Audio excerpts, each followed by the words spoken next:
Halo, welcome back to my channel dengan saya Eriko. Nah, kali ini saya dengan beberapa rekan saya Hai, saya Devina. dengan Devina dan kita juga kedatangan tamu spesial nih dari Rumah Sakit Cinta Kasih Seci Cengkareng dengan Saya Ratna. ya, Kak Ratna ini adalah salah satu ahli gizi dari Rumah Sakit Cinta Kasih Seci ya, betul ya? Iya betul. Mungkin bisa perkenalan diri, apa sih profesinya, kesehariannya seperti apa sih Kak Ratna? Oke, saya itu Ratna sebagai ahli gizi di Rumah Sakit Cinta Kasih Seci. Jadi saya yang bertanggung jawab di atas ahli gizi semuanya di situ dan dapurnya gitu. Jadi keseharian saya kerjanya memantau operasional untuk ahli gizi yang ke pasien dan operasional untuk yang di dapurnya juga. Oke, Gitu. mantap. Berarti kali ini kita nggak apa-apa ya Kak ya, kita sharing-sharing sedikit nih kepada parents mungkin yang ada di rumah mengenai gizi ya. Sebenarnya kalau sharing-sharing juga udah sering sih, cuma biasanya sharingnya ke depan banyak orang. Kali ini berarti spesial banget nih ya, The pertama. first. Oke, nah mungkin Kak Devina nih ada beberapa pertanyaan kali yang mau ditanyakan ke Kak Ratna. Oke, halo Kak. Hai. Nah, jadi hari ini kita mau ngobrol-ngobrol nih Kak. Mungkin kita akan bahas mengenai suatu problem yang lagi sering digencar-gencarkan nih. Apa Salah tuh? satunya itu adalah stunting Kak. Bener ya Kak ya, lagi sering digencar-gencarkan ya? Udah 2 tahun ini lagi gencar sekali. Iya betul, bahkan persentasenya juga menunjukkan gitu ya, cukup tinggi ternyata di Indonesia. Nah, sebenarnya mungkin kita perkenalan dulu sih Kak. Apa sih itu stunting Kak? Stunting itu adalah suatu kejadian di mana anak itu mengalami kekurangan asupan dalam waktu yang cukup lama yang mendampakkan kepada anak ini menjadi tinggi badannya yang lebih rendah daripada yang usia seharusnya. Gitu. Jadi stunting itu bukan semata-mata hanya pendek, tapi memang ada efek dari kurangnya asupan dalam jangka waktu yang cukup panjang. Nah itu biasanya pengaruh dari orang tuanya nggak sih pada saat mengandung mungkin? Pengaruh. Jadi untuk bisa menjadi suatu stunting itu bisa jadi dari masa kehamilan gitu. Oke. Jadi nggak semata-mata setelah lahir, nggak. Jadi dari kehamilan sampai usia anak-anak 5 tahun tuh masih bisa kemungkinan. Cuma berharapnya sih kalau bisa di bawah 2 tahun tuh ya 1000 hari pertama yaitu 2 tahun itu harus benar-benar menjadi gizi yang seimbang, gizi sehat gitu, jangan sampai stunting gitu. Oke, biasanya tuh dok kalau di Indonesia ini kan, ini nggak tahu ya benar apa enggak ya parents ya. Saya sempat dengar ada di mana tinggi rata-rata orang Indonesia tuh apa ya tergolong yang paling rendah, paling pendek gitu ya di dunia. Nah itu apakah memang dampaknya juga dari stunting atau mungkin dari masyarakat Indonesianya itu sendiri nih, yang mungkin pola makan, olahraga dan lain-lainnya itu yang bikin pengaruh? Itu gimana? Kalau Karena untuk dibanding sedunia itu tidak relevan karena Asia sendiri secara keseluruhan Asia itu pasti akan lebih rendah daripada yang barat. Itu udah pasti. Jadi kalau untuk bandingin sedunia itu kayak kurang relevan gitu. Tapi kalau di Asia sendiri sesama orang Asia memang sih juga termasuk golongan yang cukup rendah. Itu mungkin efek dari si stunting juga gitu. Tapi itu bisa diperbaikin nggak? Stunting sendiri sebenarnya bisa diperbaikin, cuma untuk bisa mendapatkan hasil yang maksimal harus segera banget diperbaiki sebelum 2 tahun. Sebelum 2 tahun? Sebelum 2 tahun. Karena kalau udah 2 tahun itu udah sangat sulit untuk diperbaiki. Itu udah PR banget lah untuk para dokter, untuk ahli gizi itu udah harus kerja keras untuk menyelesaikannya. Ditambah kan di 2 tahun awal, yaitu 1000 tahun kelahiran itu tumbuh kembangnya lagi pesat-pesatnya. Jadi kalau dia tidak diatasi juga selama 1000 tahun itu, terlalu banyak tumbuh kembangnya yang tidak 1000 hari maksudnya? 1000 hari ya, 1000 hari pertama itu terlalu banyak yang tidak terkejar jadinya. Faktornya apa aja? Tuh, Kak. Ciri-cirinya selain dia pendek gitu mungkin. Oh, ciri-cirinya. Kalau ciri-cirinya itu anak biasanya mukanya lebih muda daripada umur seusianya dia. Udah kayak saya dong. Kemudian biasanya dia susah fokus, diajak fokusnya susah. Kemudian dia juga pertumbuhannya banyak yang terlambat. Misalnya usia segini udah bisa jalan, dia tidak. Gitu. Belum bisa bicara atau pertumbuhan giginya pun ikut terlambat. Kemudian dia juga bisa cenderung pendiam.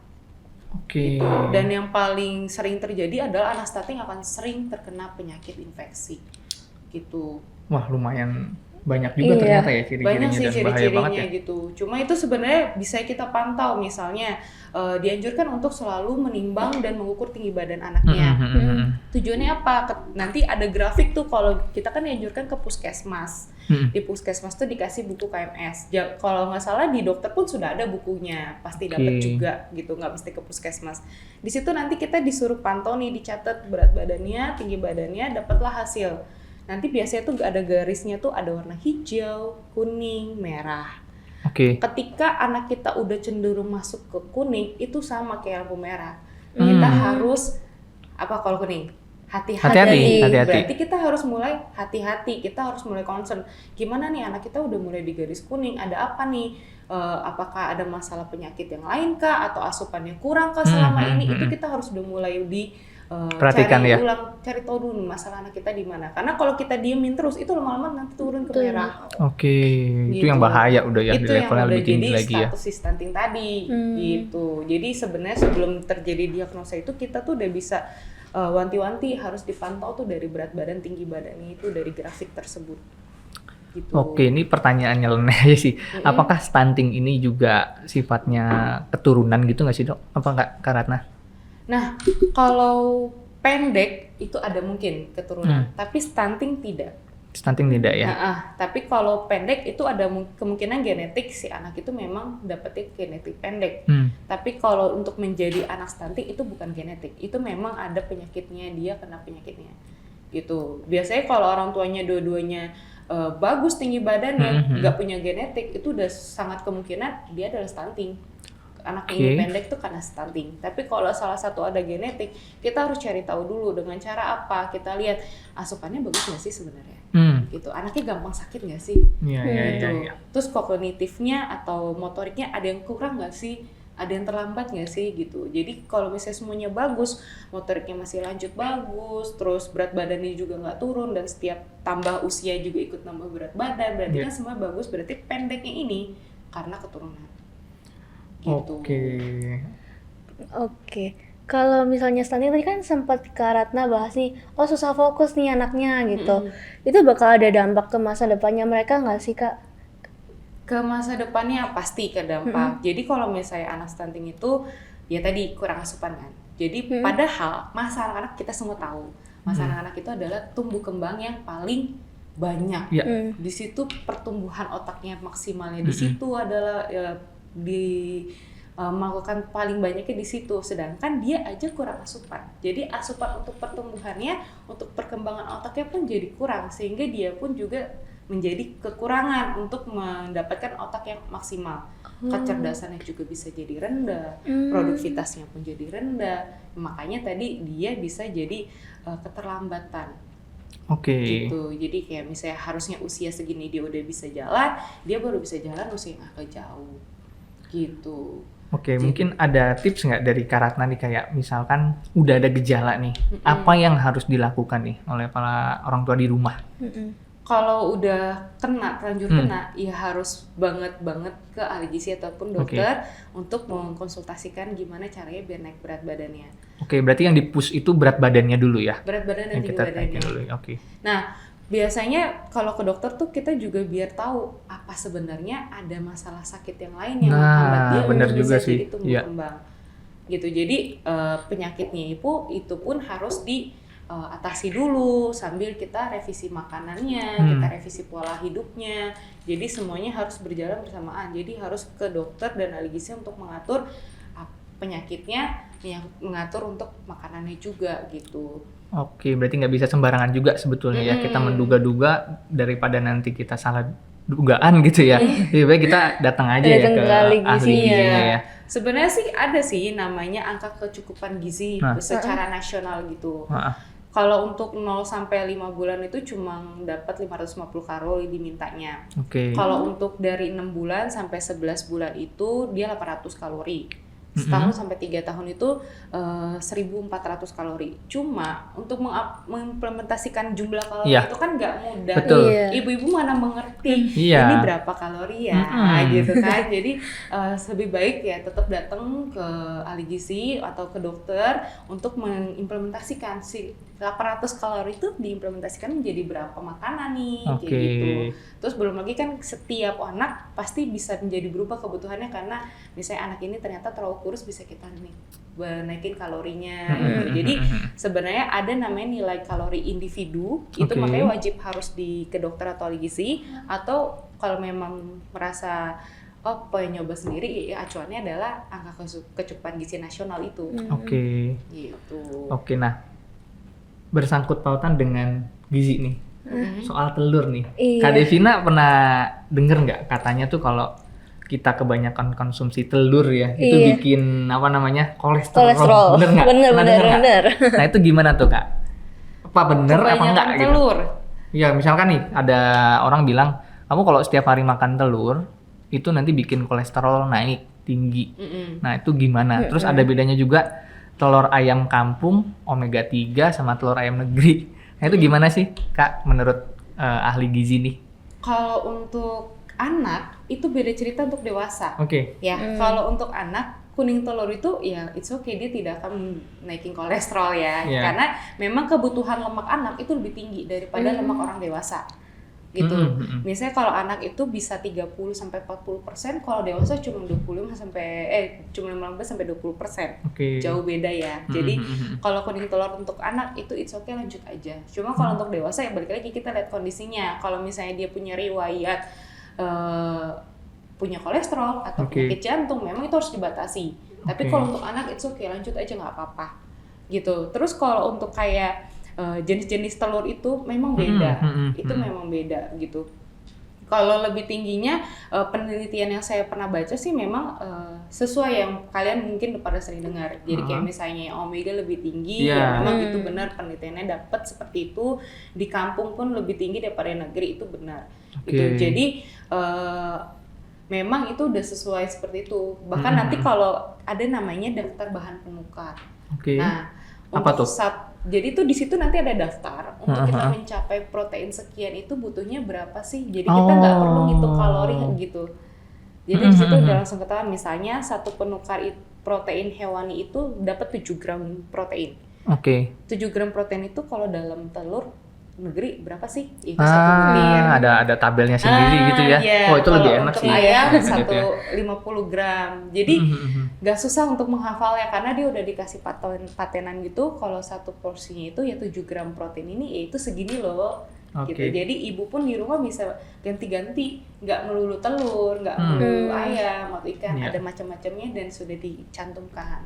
Itu banyak kok, cari aja di Google juga ada. Ada ya, sebenarnya nggak gampang ya. Yang penting kan kita tahu dulu nih ternyata ada gitu loh. Ada. Buat apa namanya mengukur itu tadi ya. Dan itu semua makro, nggak cuma protein ya. Jadi ada sumber karbo, ada protein hewani, protein nabati, itu ada juga di situ. Oke, itu dapat lagi tipsnya tuh dari Kak Ratna nih seputar ahli gizi tentang telur tadi ya. Jadi sudah terpecahkan ya. Tapi Kak Ratna, normalnya nih buat masyarakat umum ya, konsumsi telur yang normalnya tuh sebaiknya berapa kali sih sehari? Iya. Dan apakah pengaruh telur yang benar-benar matang dan setengah matang tuh? Nah itu gimana?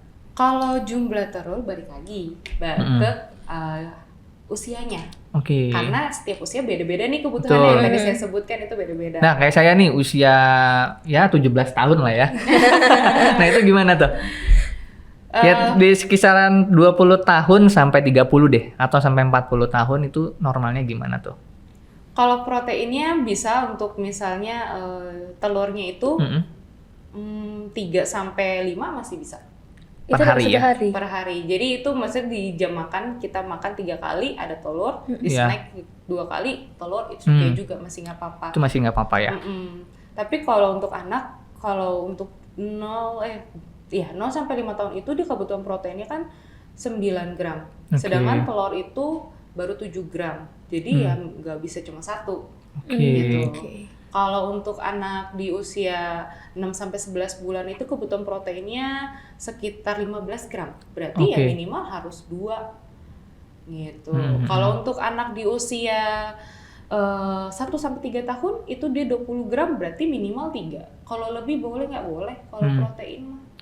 gitu. Oke. Soalnya sekarang tuh program pemerintah yang penting tambahin protein, tambah Iya. telur ya nggak salah. Betul, Tambah betul. telur udah selesai gitu. Padahal nggak sesimpel itu karena beda usia, beda kebutuhan protein, ya beda benar, jumlah benar. telurnya Iya, iya. gitu. Benar-benar setuju.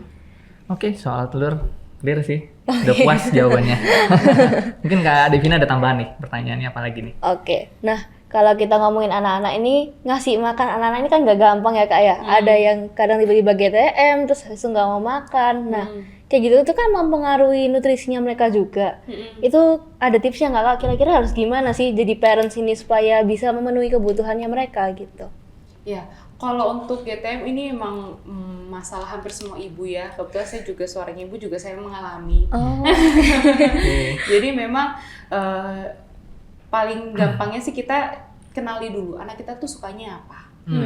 Nah, ketika kita tahu dia sukanya apa, stop untuk memberikan itu rutin. Oke. Justru kita cari yang lain.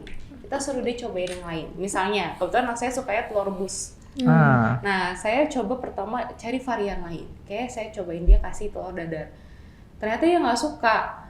Nah, saya udah baking nih si telur rebus di belakang. Udah cadangan gitu. Nanti ketika kita suruh coba nggak mau, 15 menit udah dicoba tetap nggak mau, baru kita kasih yang dia suka. Supaya tetap kalorinya didapat, proteinnya tetap didapat. Besokannya gimana? Coba lagi. Karena anak itu harus dicoba kalau nggak salah penelitiannya bisa 20 kali. Tertarik. Gitu. Paling Jadi, tinggal tergantung kreasinya kali ya. Iya, Mau jadi dimasaknya seperti apa. variasinya harus diganti-ganti, tapi kita tetap punya cadangan makanan yang dia suka. Makanya tadi saya bilang kita harus tahu dulu nih anak ini sukanya makan apa, gitu. Karena jangan sampai kita ngoyo pengen anak kita bisa makan yang ganti-ganti, tapi karena nggak mau jadi nggak makan. Nah, supaya nanti jadinya kurang. Jadi kita harus ada cadangan makanan yang dia suka tuh apa. Jadi pertama makannya harus variatif, diganti-ganti dengan cadangan makanan yang dia suka. Kemudian kalau bisa biarkan anak itu ngambil makanannya, nggak yang kita suapin, gitu. Jadi kalau bisa tuh kita taruh aja. Ini namanya wortel, cobain deh manis, yummy. Dan kalau bisa kita makan depan dia. Iya sih, Gitu. benar juga sih.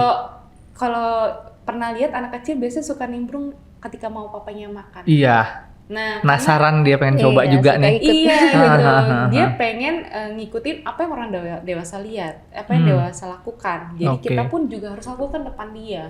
Kita makan bareng, kita bilang ini namanya wortel. Ayo kita coba bareng-bareng. Gitu. Jadi dia pun ngambil jatah dia, kita ngambil jatah kita. Nah, oke, Gitu. paham. Terus perihal ini ya, ini nggak tahu ya bener atau enggak. Pengaruh nggak sih kalau misalkan nih si anak kecil ini GTM faktornya pertama dia udah kenal permen lah, manis-manis lah, dia akhirnya nggak mau buat makan makanan bergizi yang tadi disebutkan. Itu gimana tuh? Itu pengaruh.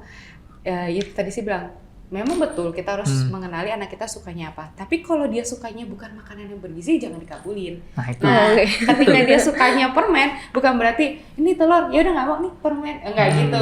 Jadinya enggak gantinya tuh enggak ke apple to apple gitu. Betul, Jadi kita betul, harus betul. gantinya ya protein hewani ganti ke protein hewani juga gitu. Jadi enggak diturutin karena kalau dari kecil udah dikenalin gula pun udah nggak bagus. Karena untuk garam sendiri, anak tuh baru boleh dikasih garam setelah umur setahun. Kalau gula itu boleh dikasih tunggu 2 tahun. Wah, ini menarik nih. Gitu. Ini Jadi benar-benar jarang, saya baru dengar malah. Ternyata ada ya minimal dia usia setahun untuk kenal garam. Kedua, masalah gula itu di minimal usia 2 2 tahun. tahun. Sebenarnya kan kayak gula itu juga ada loh di buah. Iya, Fruktosa. benar. Nah, itu Jadi gimana? sudah cukup dari situ. Dia mengenal manis awalnya dari situ dulu aja. Gitu. Kayak garam sendiri gurih-gurih itu udah ada loh dari kaldu yang kita rebus ayam tuh udah keluar loh. Iya, benar. Nah, itu udah cukup dia kenal dari situ dulu gitu. Nanti kalau udah setahun kita tambahin. Cuma memang ini pro kontra juga sih. Saya pernah ikut juga kelas dokter yang bilang itu diizinkan, tapi dengan jumlah yang sangat amat sedikit. Gitu. Cuma biar anak mau makan. Nah, iya. Gitu. Jadi ya kalau dari saya pribadi sih saya memang masih ikut yang Kemenkes punya untuk tidak diberikan di bawah setahun. Nggak disarankan gitu ya. Karena memang udah ada kok gurih-gurihnya dari hewaninya itu gitu. Nah, kembali lagi ke buah ya tadi. Kan buah tuh ada yang memang sama ya, gulanya juga nggak semuanya sama gitu ya kadarnya. Apakah memang ada batasan juga untuk buah yang tidak disarankan dengan usia tertentu? Apa boleh-boleh aja? Misalkan maaf ya kayak tebu itu kan manis banget tuh. Nah, atau itu diperbolehkan atau enggak misalkan? Karena kan gulanya tinggi mungkin. Kalau dari saya pribadi sih tidak menyarankan buah yang terlalu manis. Oh, Bahkan oke. ada beberapa dokter pun bahkan anak kecil tuh nggak boleh kasih buah loh. Gitu. Tapi kalau saya pribadi masih ngikutin Kemenkes, masih nggak apa-apa buah. Cuma memang buahnya yang masih tahap buah yang normal aja lah. Jangan Mungkin kasih tebu, contoh. duren gitu. Mungkin contohnya apa Contohnya gitu apa? yang normal-normal tuh apa aja tuh? Ya boleh kayak pepaya, melon, oke. alpukat bagus banget. Dia karena nggak cuma sekedar buah, dia juga ada lemaknya juga Oke. gitu.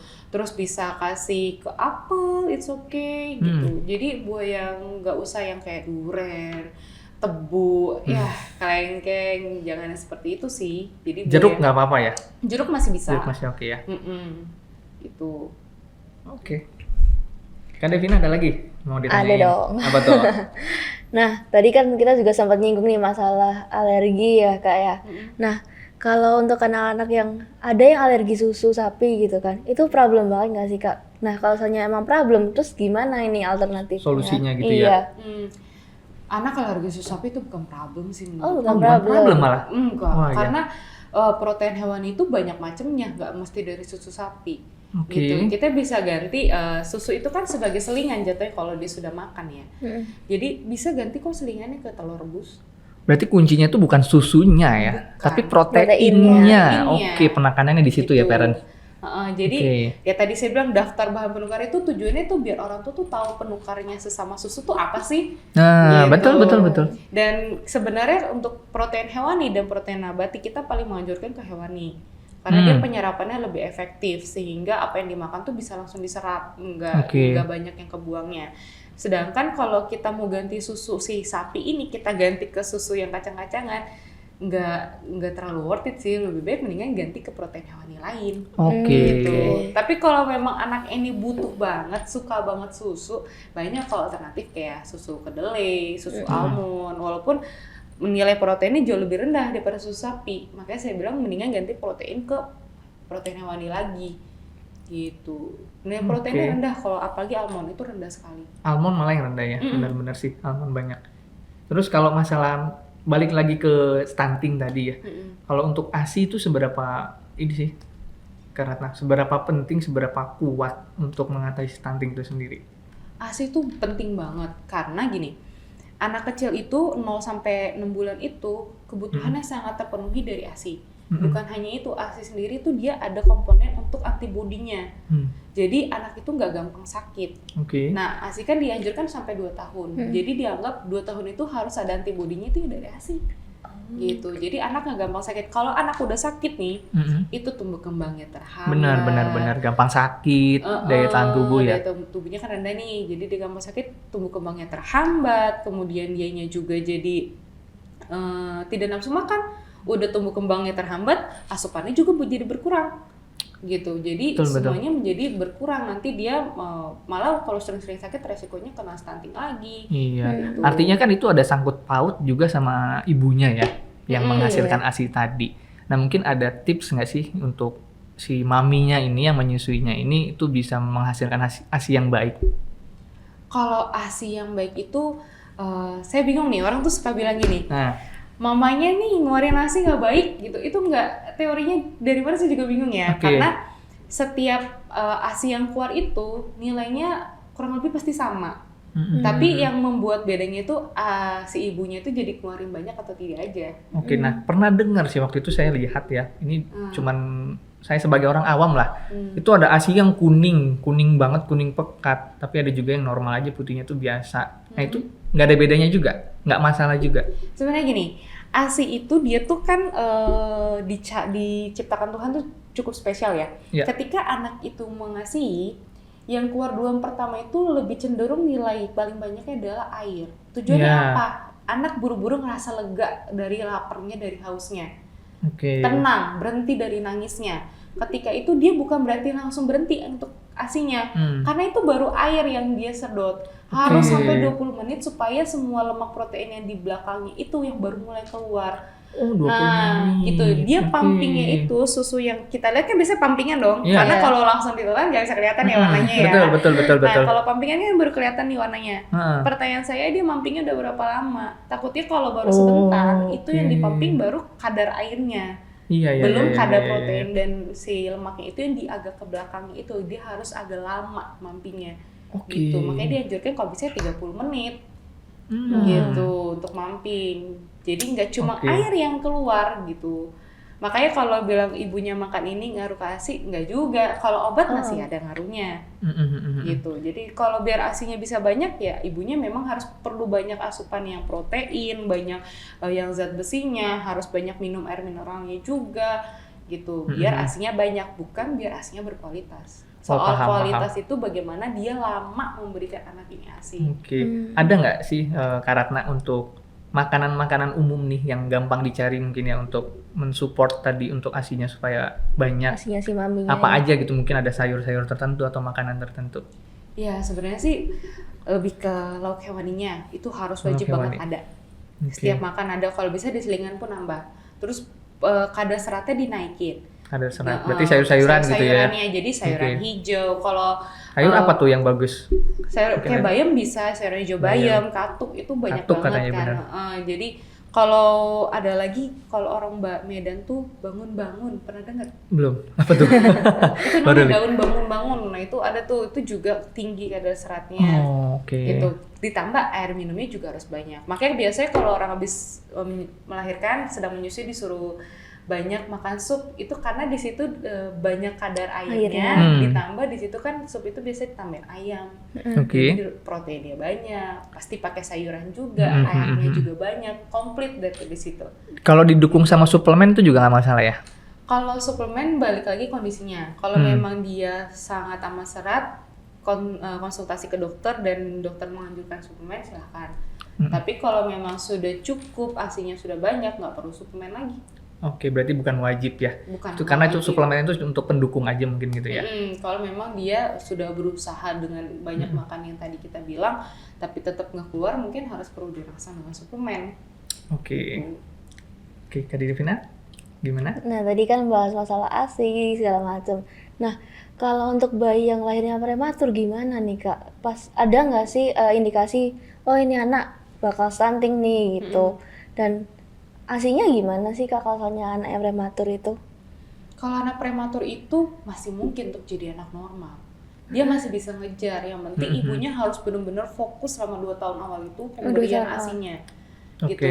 Kalau ibunya punya ASI banyak dan kondisi dia juga sehat, maksudnya bisa memberi ASI, lebih baik ASI. Gitu. Nah, itu yang penting kita konsisten di jumlahnya harus tepat dan frekuensinya. Gitu. Kadang orang mikirnya ya udah kasih ASI itu ya kayak jam makan pagi, siang, sore, snack. Padahal tidak. ASI itu kayak harus per 2 jam. Bahkan malam pun harus bangun di per 2 jam tersebut biar terpenuhi nih. Itu bisa kekejar kok, anak BBLR itu masih bisa kekejar untuk menjadi gizi yang normal. Kalau memang amit-amit ibunya dalam kondisi tidak sehat, misalnya harus kritis di ICU, harus misah dengan anak gitu, atau dia harus minum obat-obatan yang gak bisa ASINya dikasih ke anak, atau amit-amit meninggal dunia, ini gimana nih anak BBLR ini? Sekarang sudah banyak kok kayak susu-susu formula yang meracik formulanya dia untuk bisa mudah diserap anak bayi BBLR dan nilai kalorinya pun lebih tinggi. Gitu. Oke, nah terkait susu formula nih, mungkin ada ini juga kisi-kisi kali Kak Ratna untuk milihnya tuh yang benar tuh gimana sih? Sebenarnya kalau susu formula itu kita harus lihat lagi usianya. Usia si anak ya, oke. Emang apa sih bedanya? Karena gini, mereka tuh bikin formula itu mengacu kepada angka kebutuhan gizi tadi. Jadi nilai satu seduhannya pun sudah disesuaikan dengan perhitungan si AKG tersebut. Gitu. Kemudian jadi harus sesuai usia ya, jangan ngawur usianya. Kemudian kalau bisa cari nih susu yang kandungan gulanya lebih rendah.